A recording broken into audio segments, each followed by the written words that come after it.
Olá a todos. A aula hoje é sobre máquinas síncronas, circuitos equivalentes de máquinas de polos salientes. Até então nós tínhamos estudado o circuito equivalente, as características de operação de máquinas síncronas de rotor cilíndrico. Hoje é máquinas síncronas de rotor de polos salientes, Lembrando que esse tipo de máquina é mais utilizada em hidrelétricas com um número maior de polos, tá? Então, no rotor cilíndrico ou polos lisos, também como é denominada, é uma máquina com entreferro uniforme, Então, rotor cilíndrico aqui a gente teria, em qualquer posição do rotor em relação ao estator, a distância do entreferro, o comprimento do entreferro é constante. No caso da máquina de polos salientes, não. Nós temos, dependendo da posição relativa do rotor em relação ao estator, essa distância é diferente. Tá? Então, nós primeiro denominamos dois eixos para essa máquina. O primeiro é o eixo direto. O eixo direto ele fica localizado na posição em que a distância, o comprimento do entreferro é o menor. E o eixo em quadratura, que é onde ele fica localizado a 90 graus do eixo direto, normalmente onde a distância do rotor para o estator é maior. O eixo direto também, como a gente pode perceber aqui, ele está alinhado com o eixo do campo magnético produzido por correntes no rotor. Então, quando nós colocamos corrente no rotor, lembrando que no rotor, no enrolamento do rotor, é uma corrente contínua, o campo magnético produzido por essa corrente ele está orientado na mesma direção do eixo direto. Ou outra forma de denominar também o eixo direto é o eixo polar, até por conta dessa definição, e o eixo em quadratura é o eixo interpolar. Tá?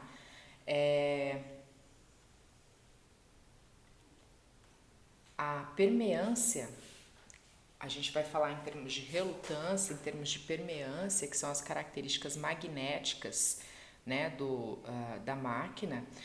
Quando a gente mede a permeância no eixo direto, ela é maior do que a permeância no eixo em quadratura. Lembrando que a permeância é 1 sobre a relutância. Então, a relutância do eixo direto ela é menor que a relutância do eixo em quadratura, lembrando que a relutância ela é proporcional ao comprimento do entreferro. Quanto maior o comprimento do entreferro, melhor, quanto maior o caminho que o campo magnético vai percorrer pelo ar, maior a relutância magnética. O enrolamento do rotor produz um fluxo orientado, segundo o eixo direto do rotor, como eu já tinha comentado. Em diagramas fasoriais, a gente vai representar também o eixo direto e um eixo em quadratura.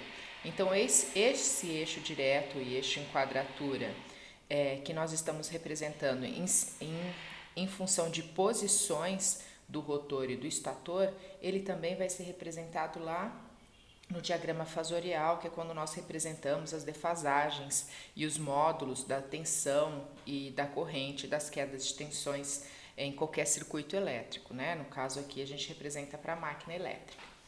Bom, até por definição, como eu falei, o eixo em quadratura ele está a 90 graus ele está posicionado 90 graus em relação ao eixo direto da máquina.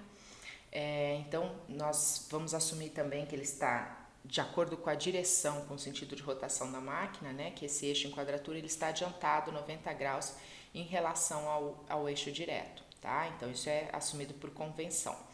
Bom, como que nós calculamos, lembrando que isso já foi calculado nas primeiras aulas, a tensão gerada, na verdade a tensão interna, a tensão interna da máquina síncrona, ela é sempre proporcional ao fluxo, em função da lei de Faraday, ela é sempre proporcional ao fluxo de campo, tá? Então, lembrando, a tensão ela é a derivada do fluxo concatenado da armadura em relação ao tempo, tá? E ela sempre vai estar adiantada com relação ao fluxo. Então, lembrando lá das aulas passadas, esse valor de fluxo concatenado, ele vai ter um valor de pico multiplicado por cosseno de ômega E vezes T. Lembrando que é o ângulo mecânico elétrico, né, como a gente denominou. Então, a tensão interna da máquina vai ser derivada do fluxo concatenado em relação ao tempo. Esse é o valor de pico do fluxo concatenado, que varia em função do cosseno. Derivando o cosseno, nós vamos ter menos V pico de seno de ômega ET, que é equivalente, se a gente trazer de volta, representar por um cosseno, só para ter a comparação da defasagem, é equivalente a valor de tensão de pico, né, valor da tensão de pico.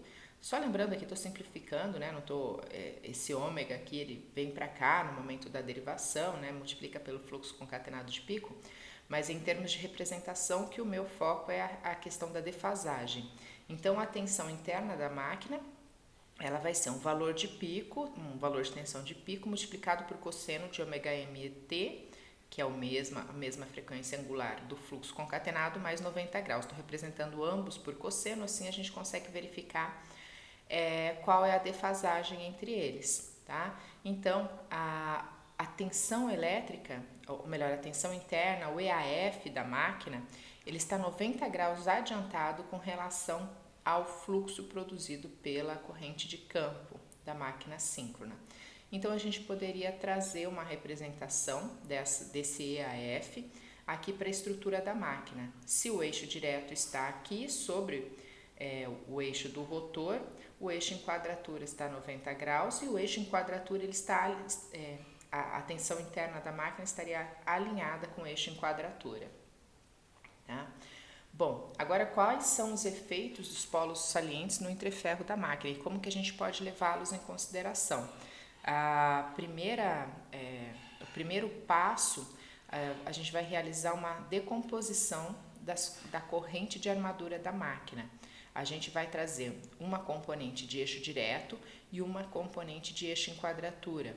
Por que isso? Porque antes nós representávamos a máquina de rotor, de rotor cilíndrico, de polos lisos, nós representávamos o circuito equivalente dela por uma reatância síncrona, né?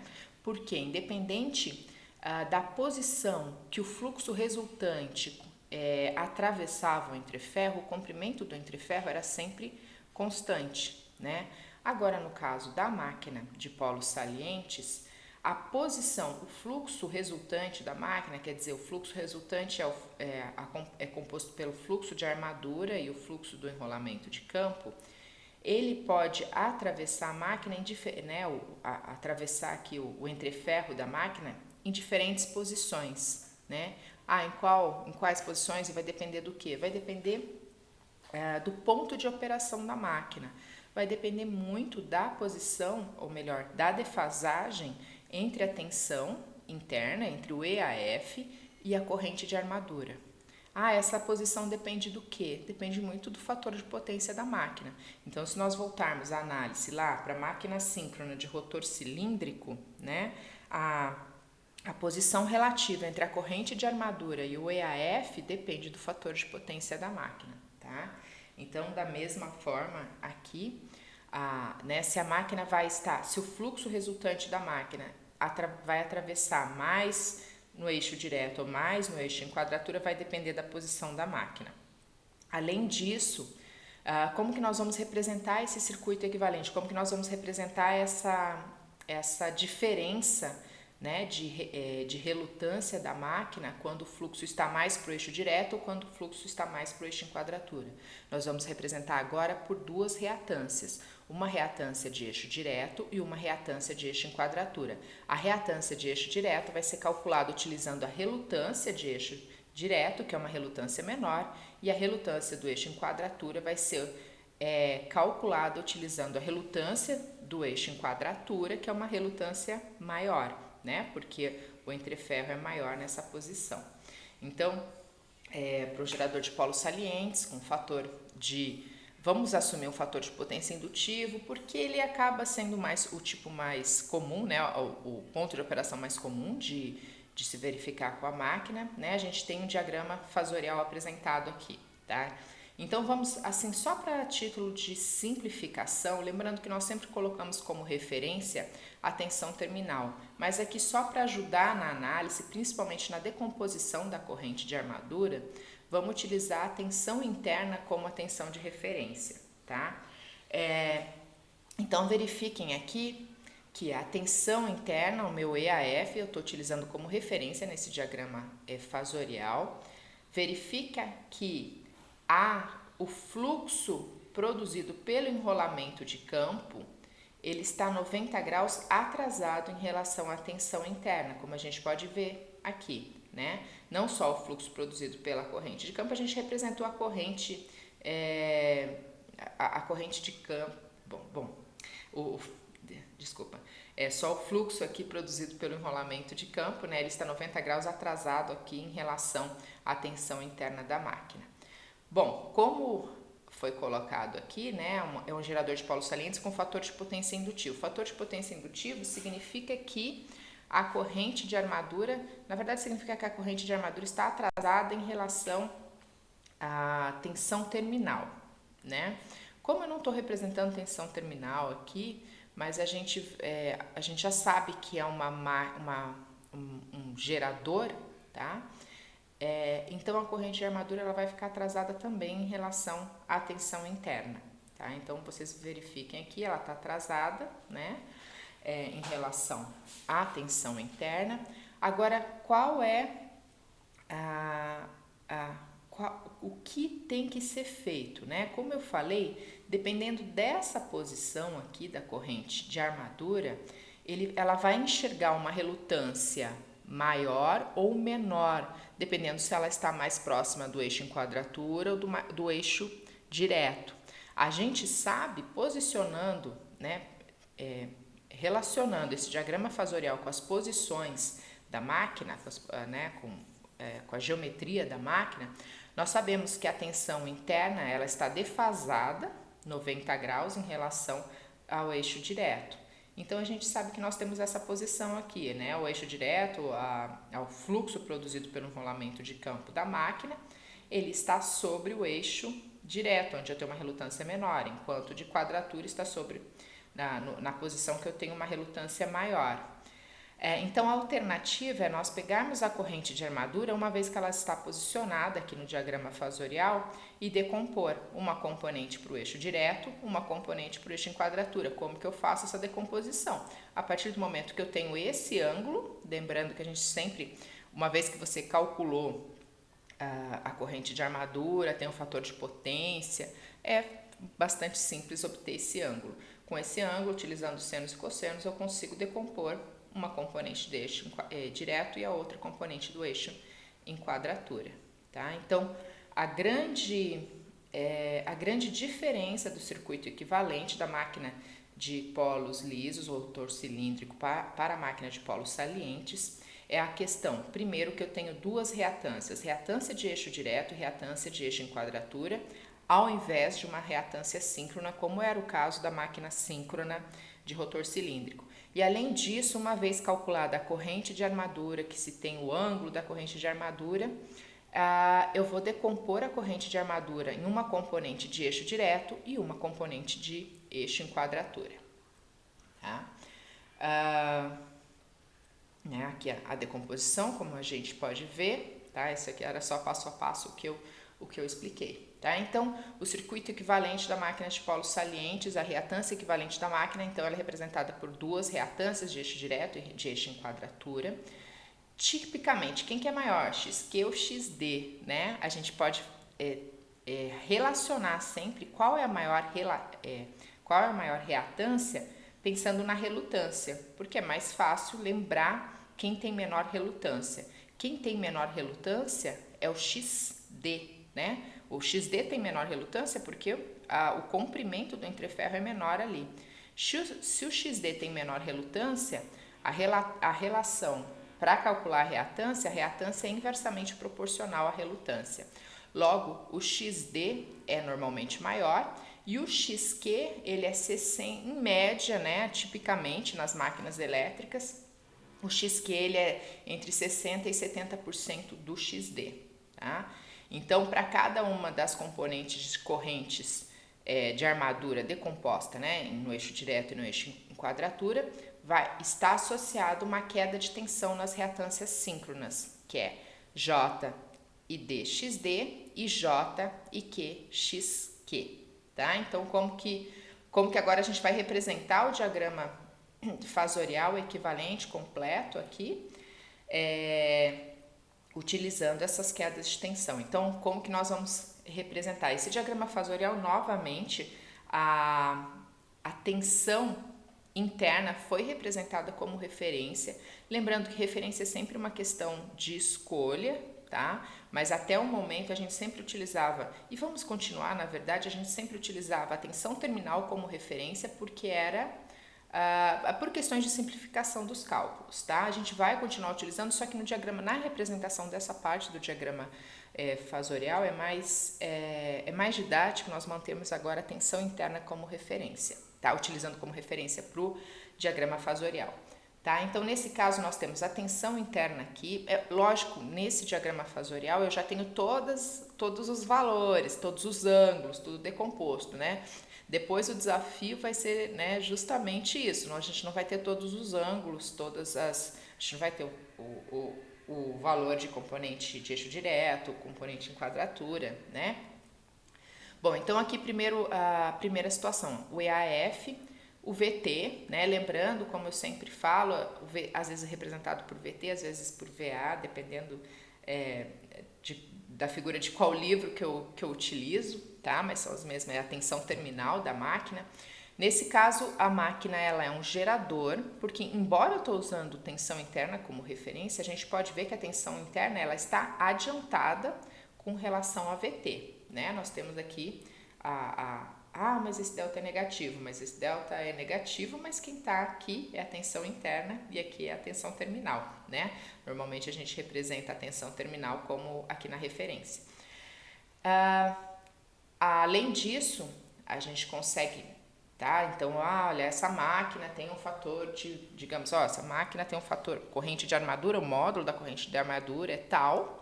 Então, quando a gente sabe o módulo da corrente de armadura, nós sabemos esse módulo aqui, o comprimento desse vetor, e tem um fator de potência que dá um φ, uma defasagem de 18 graus. Quando a gente fala nesse fator de potência externo da máquina, nós estamos falando da defasagem entre a tensão terminal e a corrente de armadura. Então, reparem que o φ está aqui. Essa máquina ela está com fator de potência indutivo, porque o φ ele é negativo em relação a VT, tá?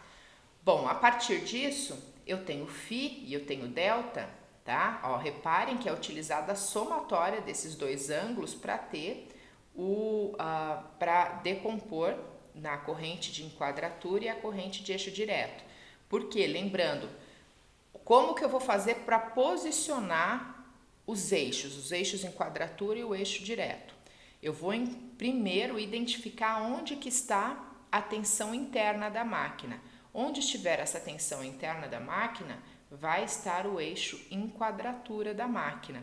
E depois, 90 graus atrasado, vai estar o eixo direto da máquina, tá? Então, uma vez na resolução, né, de qualquer problema relacionado à máquina síncrona com polos salientes, identifica-se primeiro a tensão interna da máquina. Na tensão, no mesmo eixo da tensão interna da máquina, está o eixo em quadratura. A partir disso, né, 90 graus defasado, o eixo direto, e com isso a gente consegue decompor as duas componentes da corrente de armadura, uma de eixo em quadratura, outra de eixo direto.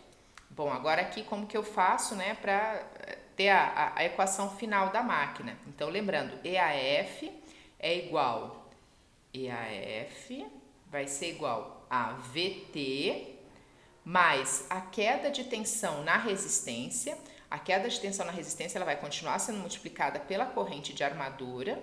Então, percebam aqui que eu tenho esse vetor aqui, ele tem o mesmo ângulo do vetor da corrente de armadura aqui, porque eu multiplico por resistência de armadura, é um valor, não tem nenhuma defasagem. Mais a queda de tensão sobre a componente de eixo direto, então J e D, XD, e D está nessa direção, multiplico por X e multiplico por J. J vai defasar 90 graus e D, então por isso ela vai ficar nessa direção. Mais a queda de tensão na componente de eixo em quadratura, mesma coisa. IQ multiplicado por xq, que pode aumentar ou diminuir, né? Esse vetor, o comprimento desse vetor, multiplicado por j, que acrescenta 90 graus a ele. Então, ele vai ficar nesse sentido aqui. É igual a EAF. Então, VT mais a queda de tensão sobre RA mais a queda de tensão sobre XD mais a queda de tensão sobre XQ é igual à tensão interna da máquina. Tá? Então, essa parte do cálculo é muito similar ao cálculo do circuito equivalente da máquina de rotor cilíndrico. A diferença aqui é que a corrente de armadura ela foi decomposta numa componente de eixo em quadratura e um componente de eixo direto. Tá? Mas agora que vamos verificar alguns detalhes, tá? Porque o que é comum, né? O que é possível medir numa máquina síncrona em operação? É possível medir a tensão terminal, é possível medir a corrente de armadura, o módulo da corrente de armadura e o fator de potência. Então, o ângulo interno da máquina, o EAF, né, com o ângulo com relação à tensão terminal, ele não é conhecido através das variáveis que nós podemos usualmente medir. Então, nós vamos assumir que a gente conhece VT, módulo de VT, módulo de IA e fator de potência. Com o fator de potência, a gente consegue o ângulo entre a corrente de armadura e a tensão terminal. Além disso, as outras, obviamente, os parâmetros da máquina são conhecidos, inclusive a gente vai ver como calcular o XD e o XQ da máquina, tá?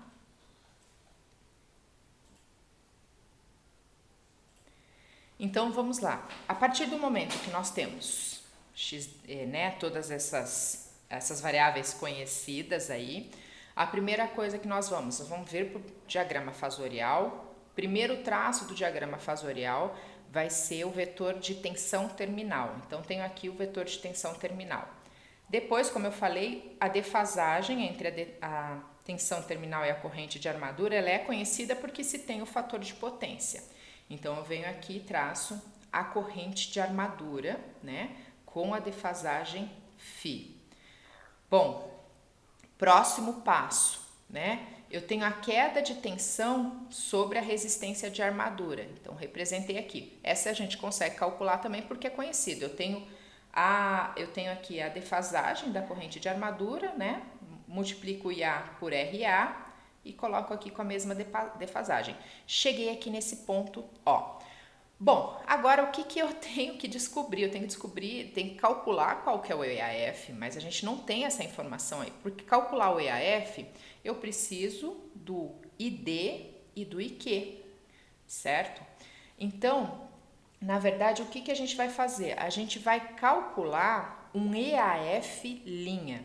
Como esse EAF linha é calculado? A gente vai somar, então eu tenho VT mais IA, e eu vou somar a esse vetor J, IA, XQ. J, IA, XQ, ele não tem uma representação física.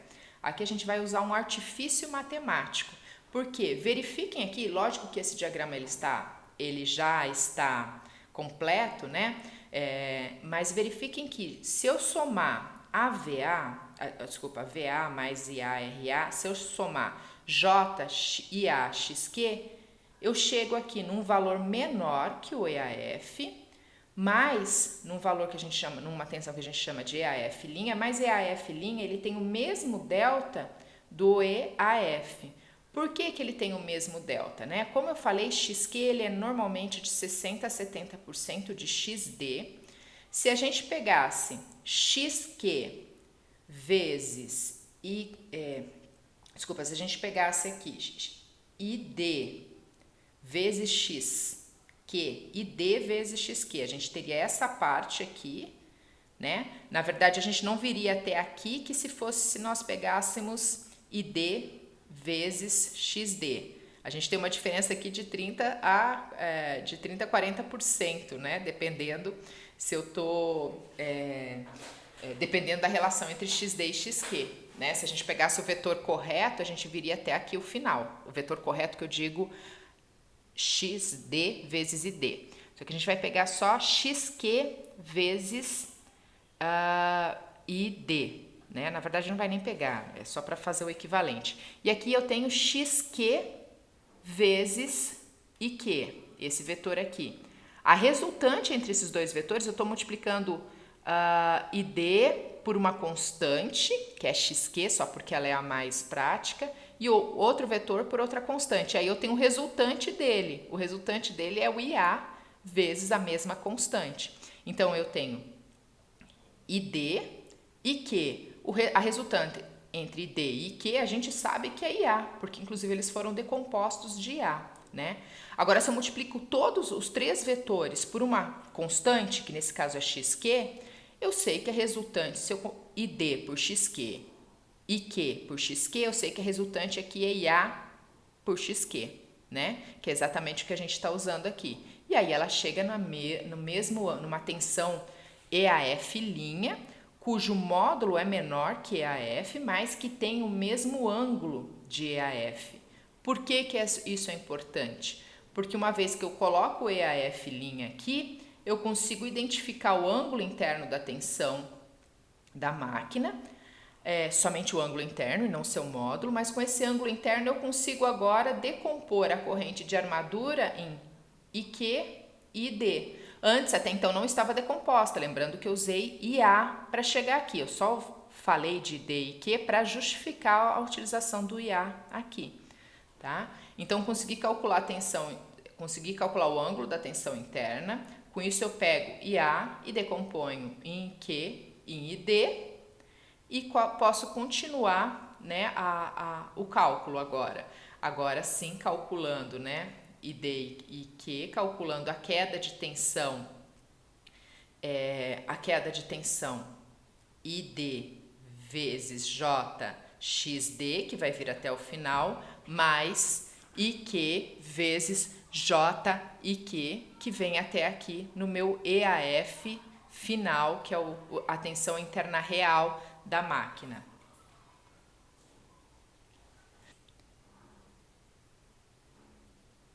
Então, dessa forma, em uma situação em que se tem só as variáveis tensão terminal, corrente de armadura e ângulo, né, entre a tensão terminal e a corrente de armadura, é possível calcular a tensão interna da máquina, o EAF de uma máquina de polos salientes, tá? Bom, como agora que eu obtenho esses valores de reatância de eixo direto e reatância de eixo em quadratura da máquina síncrona? Esse é um ensaio, que a gente coloca um escorregamento na máquina síncrona. Essa palavra escorregamento, agora quando a gente for trabalhar com máquina de indução, né, é um parâmetro utilizado bastante. O que significa o escorregamento? Significa que a rotação da máquina vai ser diferente da rotação síncrona da máquina, tá? Qual que é a ideia, né? A máquina síncrona, o rotor dela gira junto com o fluxo produzido pelas correntes de armadura. Então eu vou ter sempre um fluxo resultante que ele vai ficar sempre na mesma posição. Por quê? Porque o rotor está girando junto com o fluxo produzido pelas correntes da armadura, os dois estão com a mesma rotação. Isso significa que a posição relativa do fluxo que está atravessando aqui vai ser sempre fixa. Bom, quando eu uso esse artifício de colocar um escorregamento na máquina síncrona, esse artifício ele é utilizado só para cálculo do parâmetro, só para o ensaio do cálculo do parâmetro da reatância direta e reatância síncrona. A ideia é fazer com que esse fluxo resultante, que a gente varie a posição que esse fluxo resultante está atravessando a máquina, tá? Por quê? Porque o fluxo produzido pelas correntes em 60 Hz das três fases, ele vai ter uma rotação, que depende da rotação síncrona, e o rotor eu vou forçar mecanicamente normalmente através de outra máquina, através de outro motor, eu vou forçá-lo mecanicamente a ter uma rotação diferente dessa rotação síncrona. Então eu vou conseguir variar no experimento, com um período de tempo pequeno, a posição que o fluxo está atravessando a máquina. Se eu vario essa posição, significa que eu vou mudar, né, a relação, o ângulo ali entre o eixo direto, ou melhor, o ângulo da corrente de armadura, e vou ter diferentes reatâncias equivalentes da máquina. Tá? Então, qual é o resultado, né, desse experimento. Então, como faço esse experimento? Eu coloco tensão na armadura em frequência nominal. Então, essa máquina opera em 60 Hz, vou alimentar as 3 fases da armadura em 60 Hz. Vou deixar o enrolamento de campo aberto, sem colocar corrente no enrolamento de campo, porque colocar corrente no enrolamento de campo nessa situação forçaria muito mecanicamente a máquina, porque a máquina síncrona, ela tende a ter uma rotação síncrona, né? E com a corrente de campo colocada lá, eu vou forçar ainda mais essa rotação síncrona. E aí eu vou colocar a máquina para operar com escorregamento. Como que eu faço para colocar a máquina para operando com escorregamento? Vou acionar o rotor dela com um outro motor e vou forçar a ter uma rotação diferente da rotação síncrona. Então, digamos, a máquina é 1800 RPM, vou tentar colocar uma rotação um pouco menor, 1780, algo, né, não um escorregamento tão grande. E aí eu vou monitorar a corrente de armadura utilizando um osciloscópio. Na verdade, a gente vai colocar uma pequena resistência ali, medir a tensão sobre aquela resistência, e a partir disso eu consigo calcular qual é a corrente. Então, ao longo da operação da máquina, monitorando a corrente de armadura, nós vamos ter esse formato aqui da corrente de armadura, tá? Reparem que em alguns momentos a reatância é máxima. Quando que a reatância é máxima? Quando a corrente é mínima. Lembrando que o VT, eu estou aplicando uma tensão terminal constante na máquina, tá? Nesse experimento a gente vai desprezar a resistência de armadura para finalidade de simplificação, tá? Não vai ter um erro tão grande desprezando a resistência de armadura. Então, nesse ponto aqui, reparem que a corrente é mínima porque a reatância foi máxima. Nesse ponto aqui, a corrente é máxima porque a reatância foi mínima. Quer dizer, nesse ponto aqui eu estou exatamente sobre o eixo direto. Nesse ponto aqui eu estou exatamente sobre o eixo em quadratura. Então, eu vou pegar esse valor aqui de corrente máxima. Quando eu estava na corrente máxima, eu tenho a menor... quando eu estou na corrente máxima, eu tenho a menor reatância, certo? A menor reatância é a reatância em quadratura. Então, com esse valor máximo de corrente, eu calculo XQ, que é VT. Lembrando que essa tensão terminal está em valor eficaz.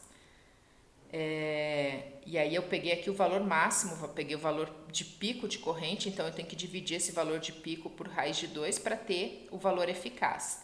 Tá? Então, o meu XQ é a relação entre VT e a corrente máxima. E o meu XD como XD é maior que XQ, é a relação entre VT e a corrente mínima. Então, esse é o ensaio da máquina. Esse é o ensaio da máquina de polos salientes para se calcular o XD e o XQ. É um ensaio que é interessante, que a gente consegue ver exatamente aqui a diferença de quando o fluxo está atravessando o eixo em quadratura e quando está atravessando o eixo direto da máquina, tá? Então, na verdade, aqui é a corrente máxima, eu estou sobre o eixo em quadratura, né? Aqui é a corrente mínima, eu estou sobre o eixo direto, tá? Então, aqui a curva de máxima potência da máquina de polos salientes, ela é um pouco diferente da curva de máxima potência da máquina com polos lisos, com rotor cilíndrico, tá? Porque a gente vai ter uma componente que vai depender da relação, da diferença entre a reatância de eixo direto e da reatância de eixo em quadratura. Então, fazendo esse desenvolvimento, agora a potência vai ter esse primeiro termo que é similar ao termo da máquina de rotor cilíndrico, que é o EAF vezes a tensão terminal, que pode ser uma tensão equivalente, dividido pelo XD da máquina, ou XD mais a reatância do circuito equivalente. E aí eu tenho mais uma componente, essa componente é a relação da diferença entre a reatância de eixo direto e reatância de eixo em quadratura, né? E varia com 2 vezes, seno de 2 vezes o ângulo delta. Então, essa segunda componente aqui. O resultado é que essa máquina, o valor de máximo ângulo dela, né, ele é um pouco menor que o máximo ângulo, né, ou o ângulo que resulta na máxima potência para a máquina de rotor cilíndrico. Para a máquina de rotor cilíndrico é 90 graus, para a máquina de polos salientes esse ângulo é um pouquinho menor, tá? Quanto menor? Depende aí da diferença entre a reatância de eixo direto e a reatância de eixo em quadratura. Tá? Então tem aqui um exemplo que depois eu vou gravar uma aula com a solução desse exemplo.